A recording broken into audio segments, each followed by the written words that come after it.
Now, as the planet engulfs into severe climate crisis, the world's oceans have set a new temperature record, with the potential to threaten Earth's climate, marine life, and coastal communities. According to the European Union Climate Observatory data, the temperature of the ocean surface hit 20.96 degrees Celsius, breaking the record of 20.95 degrees Celsius recorded in 2016. Scientists say that it is likely that the record will continue to be broken, as usually oceans are at their hottest globally in March and not in August. But as mercury continues to increase, what effects will the world's warming oceans have? Let me explain that to you. Oceans play an important role in the regulation of the Earth's climate. They absorb heat, drive weather patterns, and act as a carbon sink. But as they get warmer, they are less effective at doing this job. Now, this could lead to an increase in the amount of greenhouse gas in the atmosphere. Rising temperatures then melts glaciers, pushing the sea levels to rise, accelerating flooding and drowning of wetlands. The record high temperatures also put corals at risk, just like the reefs off the coast of Florida that are now facing a severe threat of bleaching due to the marine heat wave. Extensive bleaching then fuels the deposit of algae, making fish, birds, and marine mammals, including humans, getting sick. And apart from making the marine species sick, the algae deposit also lowers the level of oxygen in the oceans, which then suffocates marine species, shrinking their habitats. And as the oceans warm and tend to become acidic, this in turn harms animals that build shells, such as corals, clams, and even oysters. And lastly, these disruptions in fisheries affect the marine food web, local livelihoods, and global food security, landing communities into existential monetary crisis.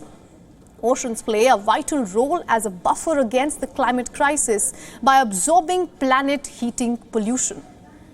Warmer water does this less effectively, meaning more carbon is less in the atmosphere, fueling global warming. Some scientists are concerned that the ocean temperature record set this far could mark the start of an alarming trend for ocean heat. Now, to decode this development further, we have with us Peter Ditlevsen, who is a professor of climate physics at the Copenhagen Niels Bohr Institute, and is joining us live from Denmark. Now, world's oceans, sir, have set a new temperature record, and from what we are understanding, these records are going to break again and again. So I want to ask you, how exactly did we get here, Peter? How we got here?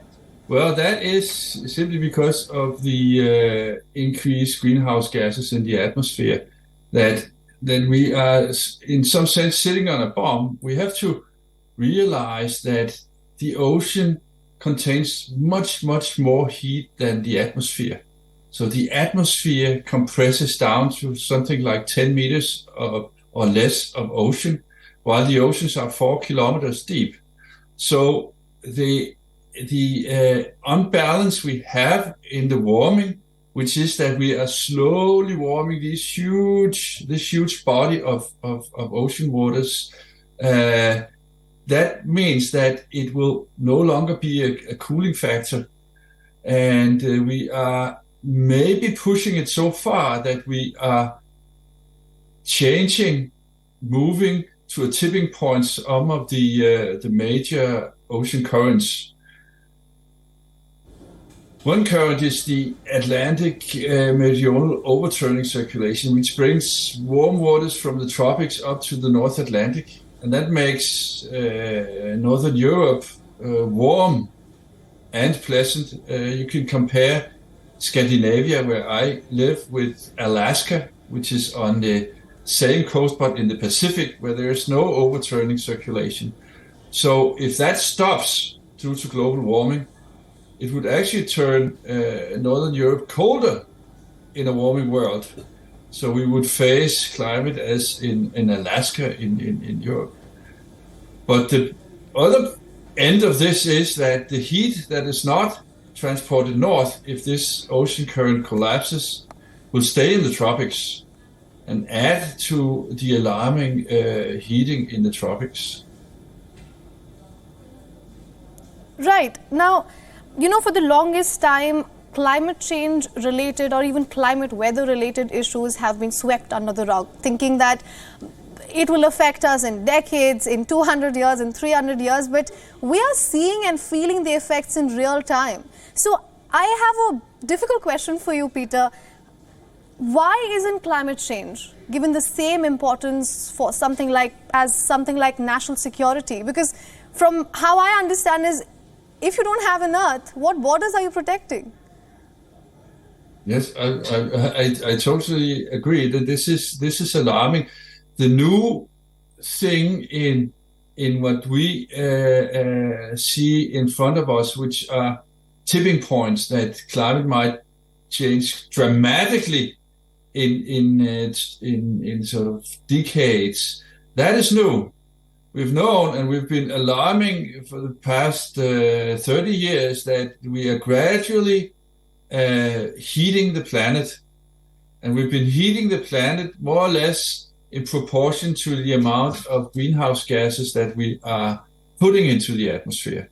And that will, if we go on in this way and we hit a tipping point, that will be dramatically different in the sense that we will see very strong climate change in very short time, which societies have a hard time in adapting to.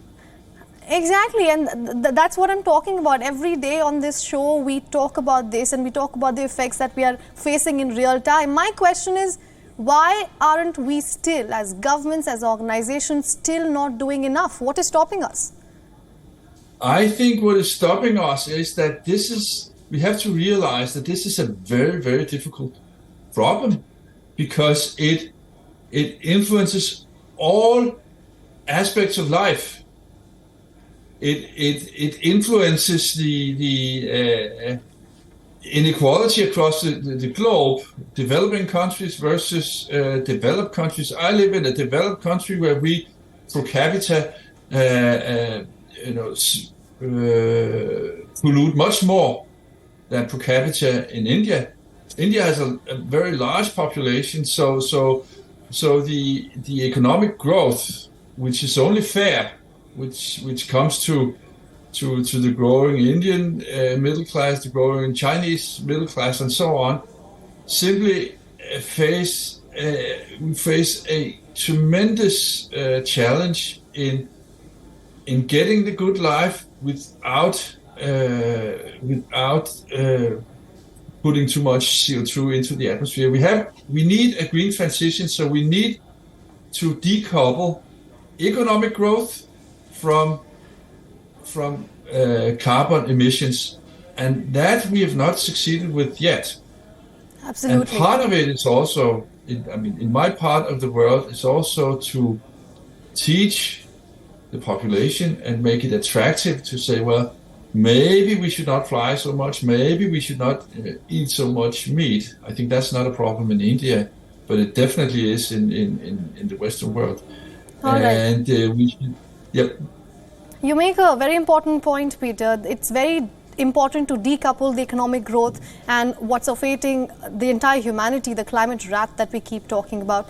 Thank you so much for joining us on this broadcast on this WION and answering these very pertinent questions that need immediate answers, actually. Thank you so much, Peter. You're welcome.